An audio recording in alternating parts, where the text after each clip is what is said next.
ದೆಹಲಿಯ ಭಾರತ ಮಂಟಪಂನಲ್ಲಿ ಇಂದು ನಡೆದ ಸ್ಟಾರ್ಟ್ಅಪ್ ಮಹಾಕುಂಭದ ಸಮಾರೋಪ ಸಮಾರಂಭದಲ್ಲಿ ಪ್ರಧಾನಿ ನರೇಂದ್ರ ಮೋದಿ ಪಾಲ್ಗೊಂಡರು. ಕೇಂದ್ರ ಸಚಿವರಾದ ಪಿಯೂಷ್ ಗೋಯಲ್, ಅನುಪ್ರಿಯಾ ಪಟೇಲ್ ಮತ್ತಿತರರು ಉಪಸ್ಥಿತರಿದ್ದರು.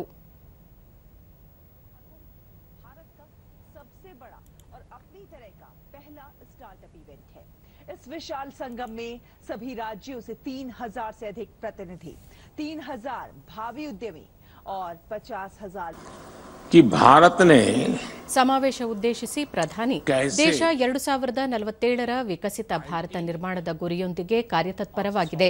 ಈ ಪಯಣದಲ್ಲಿ ನವೋದ್ಯಮಗಳ ಪಾತ್ರ ಮಹತ್ವದ್ದಾಗಿದೆ. ಕಳೆದ ದಶಕದಲ್ಲಿ ಮಾಹಿತಿ ತಂತ್ರಜ್ಞಾನ, ಸಾಫ್ಟ್ವೇರ್ ವಲಯದಲ್ಲಿ ಅಭೂತಪೂರ್ವ ಪ್ರಗತಿ ದಾಖಲಿಸಲಾಗಿದ್ದು, ಪ್ರಸ್ತುತ ಅನ್ವೇಷಣೆ ಮತ್ತು ನವೋದ್ಯಮಗಳ ಸಂಸ್ಕೃತಿ ನಿರಂತರವಾಗಿ ಬೆಳವಣಿಗೆಯಾಗುತ್ತಿದೆ ಎಂದು ಹೇಳಿದರು. ಯುವಜನರ ವಿನೂತನ ಚಿಂತನೆಗಳಿಗೆ ಉತ್ತಮ ವೇದಿಕೆ ಕಲ್ಪಿಸಲು ಸ್ಟಾರ್ಟ್ಅಪ್ ಇಂಡಿಯಾ ಅಭಿಯಾನ ನೆರವಾಗಿದೆ. ಅಟಲ್ ಟಿಂಕರಿಂಗ್ ಲ್ಯಾಬ್ನಂತಹ ಹಲವು ಮೂಲಸೌಕರ್ಯ ಸೃಷ್ಟಿಗೆ ಸರ್ಕಾರ ನಿರಂತರವಾಗಿ ಕಾರ್ಯನಿರ್ವಹಿಸುತ್ತಿದೆ.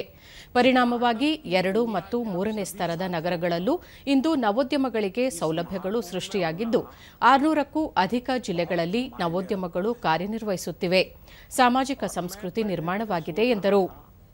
ಇಂದು ಯೋಗ, ಆಯುರ್ವೇದದಂತಹ ಕ್ಷೇತ್ರಗಳಲ್ಲೂ ನವೋದ್ಯಮಗಳು ಸೃಷ್ಟಿಯಾಗಿವೆ. ಬಾಹ್ಯಾಕಾಶ ಕ್ಷೇತ್ರವನ್ನು ಖಾಸಗಿಯವರಿಗೂ ಮುಕ್ತಗೊಳಿಸಿದ ಬಳಿಕ ನವೋದ್ಯಮಗಳ ಸಂಖ್ಯೆ ಹೆಚ್ಚಾಗಿದೆ. ನವೋದ್ಯಮ ಪರಿಸರ ಸೃಷ್ಟಿಗೆ ಸರ್ಕಾರ ಹಲವು ಕ್ರಮ ಕೈಗೊಂಡಿದೆ.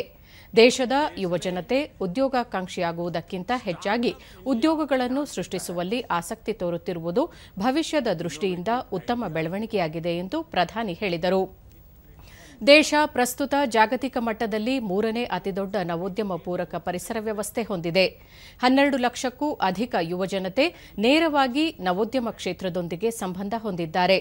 ಡಿಜಿಟಲ್ ಇಂಡಿಯಾ ಅಭಿಯಾನ ನವೋದ್ಯಮಗಳಿಗೆ ನೆರವಾಗಿದ್ದು, ಹಣಕಾಸು ವ್ಯವಸ್ಥೆಗೆ ಎಲ್ಲರನ್ನೂ ಸೇರ್ಪಡೆಗೊಳಿಸುವ ಜೊತೆಗೆ ನಗರ, ಗ್ರಾಮೀಣ ಪ್ರದೇಶದ ಅಂತರ ಕಡಿಮೆಯಾಗಿದೆ ಎಂದು ಅಭಿಪ್ರಾಯಪಟ್ಟರು. 45% ನವೋದ್ಯಮಗಳು ಮಹಿಳೆಯರ ನೇತೃತ್ವದಲ್ಲಿ ಸಾಗುತ್ತಿವೆ.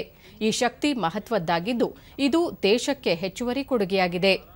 ದೇಶದಲ್ಲಿ ಹೆಚ್ಚುತ್ತಿರುವ ಅನ್ವೇಷಣಾ ಸಂಸ್ಕೃತಿ ವಿಕಸಿತ ಭಾರತ ನಿರ್ಮಾಣಕ್ಕೆ ಮಾತ್ರವಲ್ಲ, ಜಾಗತಿಕ ಅಗತ್ಯಗಳನ್ನು ಪೂರೈಸಲು ನೆರವಾಗಲಿದೆ ಎಂದು ಹೇಳಿದರು. 600 से अधिक जिलों तक पहुंच चुका है. इसका मतलब है ये एक सामाजिक कल्चर बन गया है. और जब कोई सामाजिक कल्चर बन जाए तो फिर उसको रुकने का कोई कारण ही नहीं होता है. वो नई नई ऊंचाइयों को प्राप्त करता ही करता जाता है.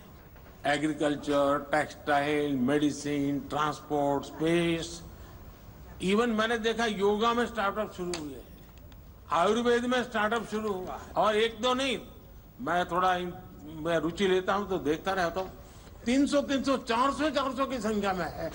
स्पेस जैसे सेक्टर में जो कि हमने अभी कुछ ही समय पहले ओपन अप किया. पहले तो सरकार में जैसा स्वभाव रहता है जंजीरें बांध देना, और मेरी पूरी ताकत जंजीरें तोड़ने में लगी रहती है. स्पेस में 50 से अधिक सेक्टर्स में भारत के स्टार्टअप बहुत अच्छा काम कर रहे हैं.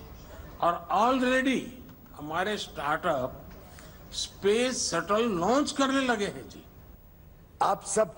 ವಾಣಿಜ್ಯ ಸಚಿವ ಪಿಯೂಷ್ ಗೋಯಲ್, ಕಳೆದ ಕೆಲವು ವರ್ಷಗಳಿಂದ ನವೋದ್ಯಮಗಳು ಉತ್ಕೃಷ್ಟ ಬೆಳವಣಿಗೆ ಹೊಂದುತ್ತಿದ್ದು, ದೇಶದ ಪ್ರಗತಿಯಲ್ಲಿ ಮಹತ್ವದ ಪಾತ್ರ ವಹಿಸುತ್ತಿವೆ. ಉದ್ಯಮಿಗಳು ದೇಶದ ನಿರ್ಮಾತೃಗಳಾಗಿದ್ದಾರೆ. ಭಾರತದ ನವೋದ್ಯಮಗಳು ಹಲವು ಕ್ಷೇತ್ರಗಳಲ್ಲಿ ವಿಶಿಷ್ಟ ಕೊಡುಗೆ ನೀಡುತ್ತಿವೆ ಎಂದು ಹೇಳಿದರು. ऑटोमोबाइल से लेकर अंतरिक्ष में, विज्ञान से लेकर वाणिज्य में, डीप टेक हो, मेडटेक हो, एग्रीटेक हो, फिनटेक हो या आर्टिफिशियल इंटेलिजेंस, हर एक क्षेत्र में भारतीय स्टार्टअप्स अब विश्व में अपना योगदान दे रहे हैं. ಸಮಾರಂಭಕ್ಕೂ ಮುನ್ನ ಪ್ರಧಾನಿ ನವೋದ್ಯಮಗಳ ಪ್ರದರ್ಶನ ಮಳಿಗೆಗಳಿಗೆ ಭೇಟಿ ನೀಡಿ ಮಾಹಿತಿ ಪಡೆದರು. और अगर माइंड क्लियर करके जो एनिमी जो माइंड से वो क्लियर हो, उसके साथ साथ अगर भारत को कहीं पे माइनफील्ड बिछानी पड़े, उसको भी कहीं ना कहीं मंच प्राप्त हो रहा है. उनके विचारों को एक तरह से